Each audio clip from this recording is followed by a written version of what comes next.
Tama nga yung sabi ni Doc, no? Lahat ay galing sa puso. Alam mo kasi sa running, we believe that you discover a lot of things. You discover strengths that you've never learned before. And we in RunRio believe that lahat ng runners may kakayahan. Everyone has the talent, everyone has the capabilities. Every runner got what it takes. But to finish or to accomplish something, it will take everything that you've got. So in RunRio, we said na lahat ng gagawin namin ay mula sa puso. So this will be a mantra that we will try to share to all runners, but we as an organization will also live this mantra to give the best experience, to inspire and to inspire all runners to be at their best. So thank you again for welcoming our new tagline for this year. Right now, I'll be discussing more on the details of our RunRio Trilogy race for this year. But before we proceed with the details, let me touch on what's new for this year. So this is our schedule for Trilogy Leg 1, which is at 21K. That will be on June 25th. The leg 2 will be on August 13, and the leg 3, which is the final, the full marathon, will be on October 1st. Sorry. Anyway, what's new? Of course, we have new partners. We are here in Okada. Thank you again, Okada Manila, headed by their head for advertising, Pac Tolentino and Jessica Del Causo. Thank you for welcoming RunRio here. It's the first and exclusive, alam mo, tagline ng Okada, experience extraordinary. Diba? So we are thankful that right now we are experiencing the extraordinary. Anyway, we also partner with Adidas. So lahat po ng legs, lahat po ng shirts, race shirt ng RunRio Trilogy, Adidas po ang gumagawa. Okay? So quality race shirt, hindi po siya singlet. But just to clarify, yung finisher shirt po natin, RunRio apparel. Okay? Hindi po Adidas. Yung shirt, race shirt lang, just to clarify. And lastly, as Dong already mentioned, we partnered with his advocacy, Yes Pinoy, which focuses mainly on climate change and youth empowerment. What's new also is we have new mechanics. We agreed with the management that our 42K, the Philippine Marathon, the last leg, will be AIMS and IAAF certified. What does it mean to be an IAAF and AIMS certified? It means that our races will be marketed abroad. So if we're marketed abroad, so we welcome foreign runners to join us. Also, when you run an IAAF or AIMS accredited course, it means that you can join other races abroad.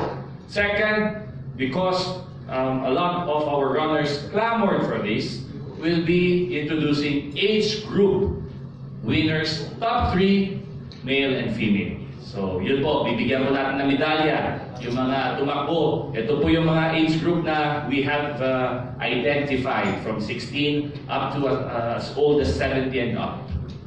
And lastly, what's new for this year is we're going to have a new website. Alam mo, when we formed this group, Rio and Dindong and I, sabi namin, kailangan, because Rio's goal when we were talking, when he was convincing me to join the group, gusto niya talaga world-class experience. So we looked at our assets and we saw that our website is really not yet at par with world-class. So what we're doing right now, we tap an agency to make it user-friendly, to make it mobile-friendly, and to make the experience parang more gratifying personally. So the new website will be up on June, hopefully the phase 1, where you can register, you can monitor your track, all your races, all the RunRio races that you join, you can track it. You can even invite people to join a fun group run. You can share everything from this new website. So hopefully we're very excited this project, but it will be launching by June. Okay, now to dwell on the details of the RunRio Trilogy, may I call on our event manager, Franco Bambico, to discuss the details. Paco? Thank you, Sir Andrew. Good morning, everyone. No? So to discuss the race details of each leg, no? We have 3 legs, no, as mentioned by Sir Andrew. No? We have 3 legs for this RunRio Trilogy race series. So for leg 1, we have 3 categories, no? For 21K, 10K, and 5K.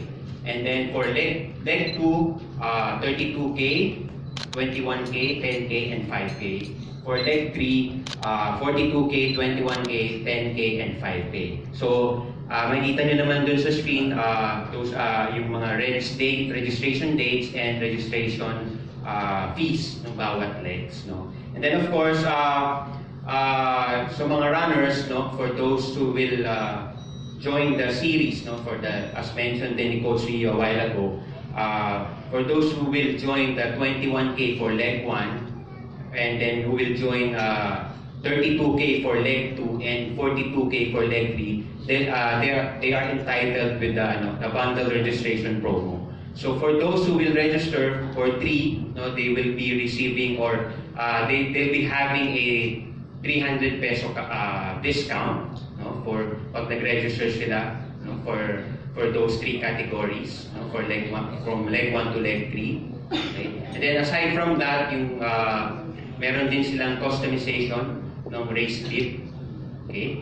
And then of course, guaranteed sizes of the race shirts and finishers shirt for leg 2 and leg 3. So those are the perks that the runner will get if they register for the 3 legs, no, for the long distance categories. And then of course, yung mga venues natin as partnered with Adidas, no, of course yung mga venues na mabibili nila yung mga prepaid cards to register. Okay?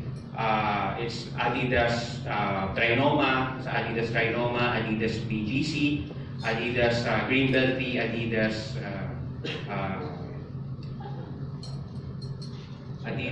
Solinan 3. And then of course, aside from Adidas, may mabibili rin yung mga prepaid cards sa SM Tobies Sports, no? Sa SM MOA. Then just to stress lang the leg 1 details, no? So as mentioned a while ago, as I mentioned a while ago, we have 3 categories, no? And these are the different gun starts for each category, no? So the earliest 21K for the gun start is 4 AM, followed by 10K 4:50 and 5K 5 AM. So each category, so may mga cut-off din tayo, may mga cut-off times tayo.